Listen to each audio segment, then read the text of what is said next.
আমি এখন পার্বত্য চট্টগ্রামের রাঙামাটিতে। এই জায়গাটার আশেপাশে তাকালে আপনি দেখতে পারবেন এখানে কত ইনসেইন আর সুন্দর জিনিসপত্র আছে।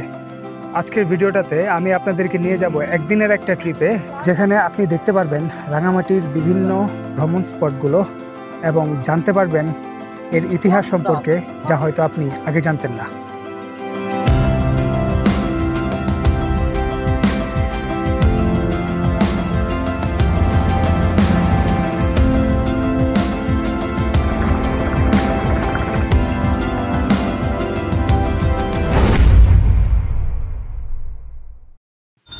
রাজধানীর যান্ত্রিক কোলাহল থেকে মুক্তি পেতে আজকে আমি যাচ্ছি লালমাটির দেশ রাঙামাটি।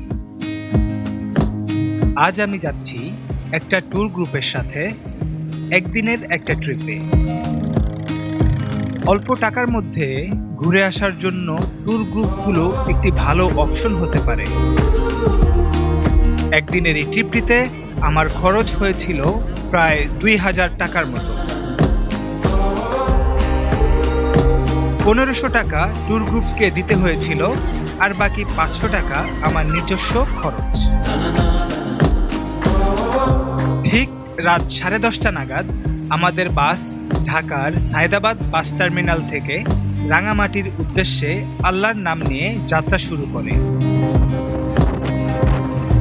প্রায় 12:30 নাগাদ আমাদের বাস পৌঁছে যায় কুমিল্লায়। সেখানে একটা রেস্টুরেন্টে আধা ঘন্টার একটা বিরতি দেয় রাতের খাবার খাওয়ার জন্য। আপনারা যদি কেউ এসব রেস্টুরেন্টে খেতে চান তাহলে অবশ্যই আগে দাম জেনে নেবেন, কারণ হাইওয়ে রেস্টুরেন্টগুলোতে খাবারের দাম তুলনামূলক বেশি হয়ে থাকে।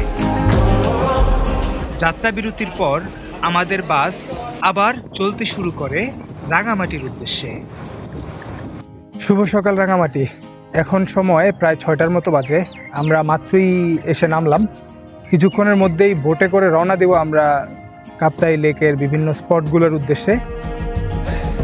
যাওয়ার পথেই লেকের মাঝখানেই কোনো একটা জায়গায় হয়তো আমরা সকালের ব্রেকফাস্টটা করে নিব।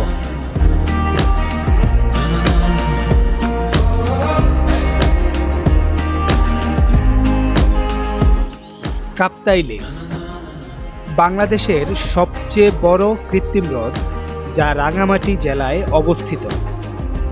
1956 সালে কর্ণফুলী নদীর উপর বাঁধ দিয়ে এই লেকটি তৈরি করা হয়।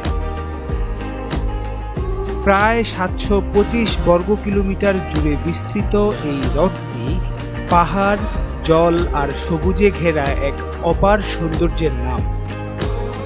সকালের স্নিগ্ধতা নিয়ে আমরা চলে এসেছি কাপ্তাই লেকে। চারপাশ জুড়ে শুধুই নীরবতা আর পানির শব্দ। হালকা মিষ্টি রোদ আর শীতল বাতাস গায়ে এসে লাগছে। মনে হচ্ছিল শহরের কোলাহল থেকে অনেক দূরে এক টুকরো স্বর্গে এসে পড়েছি যেন। আমাদের তরী ধীরে ধীরে এগিয়ে চলছে কাপ্তাই হ্রদের বুক চিরে। প্রায় 30 মিনিটের বোট জার্নিতে চারপাশের পাহাড়, ছোট ছোট দ্বীপ আর পেছনে ফেলে আসা রাঙামাটি শহরটা আমাদের মুগ্ধ করে রেখেছিল। এসব দৃশ্য দেখতে দেখতে আমরা পৌঁছে গেলাম লেকের মাঝখানে থাকা একটা রেস্টুরেন্টে, যেখানে আমাদের নাস্তা পর্বটা সেরে নিব। এই জায়গাটা একটা ছোট দ্বীপের উপর গড়ে উঠেছে। সকালের নাস্তা হিসেবে ভুনা খিচুড়ি আর সিদ্ধ ডিম ছিল আমাদের মেনুতে। যাই হোক, সকালের নাস্তা শেষ করে কিছুক্ষণ এই জায়গাটা ঘোরাঘুরি করলাম আর একটা হ্যামকের উপর শুয়ে শুয়ে প্রকৃতির ছোঁয়ায় বিশ্রাম নিলাম। সকালে নাস্তা খাওয়ার পর আমাদের এবারে যাওয়ার পালা হচ্ছে আদিবাসী গ্রাম বা আদিবাসী পল্লী। প্রায় 20 থেকে আধা ঘন্টার একটা বোট জার্নি করে আমরা আদিবাসী গ্রামে যাব। সেখানে আমরা ট্রাই করব আদিবাসীদের যে পাহাড়ে ফলানো কিছু ফল এবং তাদের হাতের তৈরি কিছু কাজ। এর সাথেও আরও দেখব আমরা বৌদ্ধ মন্দির এবং বুদ্ধের একটা বড় একটা মূর্তি আছে সেখানে। আমি একটু রিসার্চ করেছিলাম, সেটা আমরা দেখব। তারপরেই আমরা আবার রওনা হলাম আমাদের প্রথম ভ্রমণ স্পট নির্বাণনগর আদিবাসী গ্রামের উদ্দেশ্যে। আমি এখন আদিবাসী গ্রামে। আমার ভ্রমণের প্রথম স্পট হিসেবে আমি এই গ্রামটাতে আসছি এবং এখানে একটা বাজারও আছে যেখানে পাহাড়ে ফলানো কিছু ফল পাওয়া যায়। আমি একটা একটা করে এই ফলগুলো ট্রাই করার চেষ্টা করব আর আপনাদেরকে জানাবো এর স্বাদ আসলে কেমন। এছাড়াও উপরে পাহাড়ের, আমার পিছনে যে পাহাড়টা দেখতে পাচ্ছেন, এই পাহাড়ের উপরে ঠিক একটা বড় বুদ্ধ মন্দির আছে এবং বুদ্ধের একটা মূর্তিও আছে। তো আমি ওই জিনিসটা এক্সপ্লোর করার চেষ্টা করব। Let's go.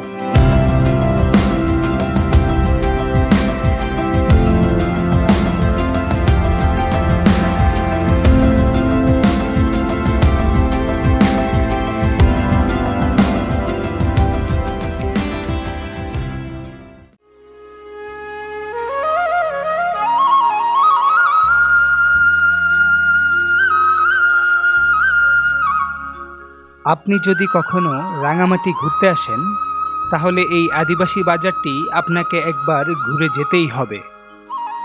পাহাড়ের কোল ঘেঁষে গড়ে ওঠা এই বাজারটা একটু আলাদা। এখানে মূলত পাহাড়ি আদিবাসীরা তাদের হাতের তৈরি নানা হস্তশিল্প বিক্রি করে থাকেন। বাঁশের তৈরি ঝুড়ি, কাঠের অলংকার আর রঙিন কাপড়ে সাজানো নানান সামগ্রী, সবকিছুতেই যেন নিজের শেকড়ের গন্ধ পাবেন। বাজার ঘুরে দেখার ফাঁকে ফাঁকে আমি কিছু স্থানীয় পাহাড়ি ফলও চেখে দেখলাম। স্বাদ ছিল একেবারেই প্রাকৃতিক আর টাটকা। একটা আনারস নিলাম আদিবাসী বাজারে। আমার প্রথম ফল ট্রাই করলাম। বিসমিল্লাহ।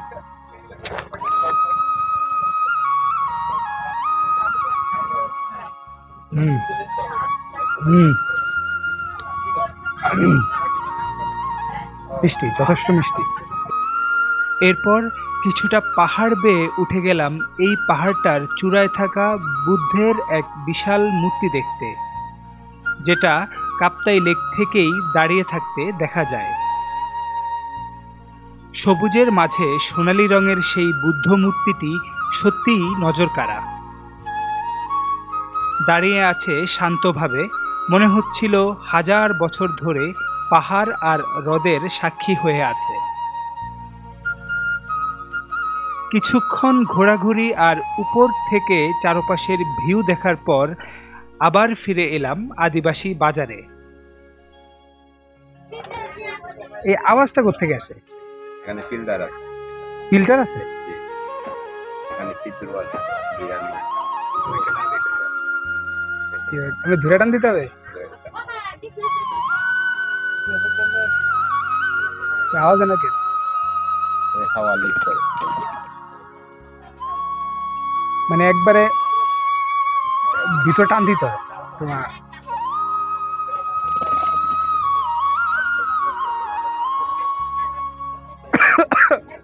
আমার কাছে এসে পড়ছে, আমার দ্বারা এটা সম্ভব না।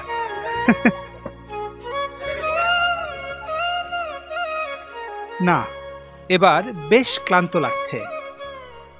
আমার সাথে আপনারাও একটু বসুন। চলুন পাহাড় আর হ্রদের এই অপূর্ব মেলবন্ধনটা একটু মন দিয়ে উপভোগ করি।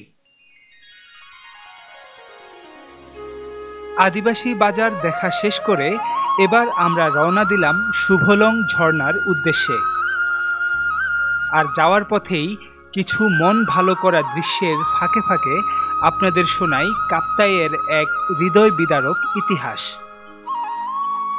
যে লেকের মাঝে আমরা ঘুরছিলাম সেই কাপ্তাই লেক কিন্তু প্রকৃতির সৃষ্টি কোনো লেক না। এটা একটা কৃত্রিম হ্রদ যা আমরাই তৈরি করেছি। 1956 সালে কর্ণফুলী নদীর উপর কাপ্তাই বাঁধ নির্মাণ শুরু হয় বিদ্যুৎ উৎপাদনের জন্য। আর এই বাঁধ থেকেই জন্ম নেয় বিশাল এই লেক, যার আয়তন প্রায় 725 বর্গ কিলোমিটার। তবে এর পেছনে আছে এক গ্লানিময় অধ্যায়। এই লেক তৈরির সময় প্রায় 18,000 পরিবার তাদের ঘরবাড়ি হারায়। তলিয়ে যায় হাজারো বিঘা জমি, গ্রাম, স্কুল, মন্দির, এমনকি ঐতিহ্যবাহী চাকমা রাজবাড়িও।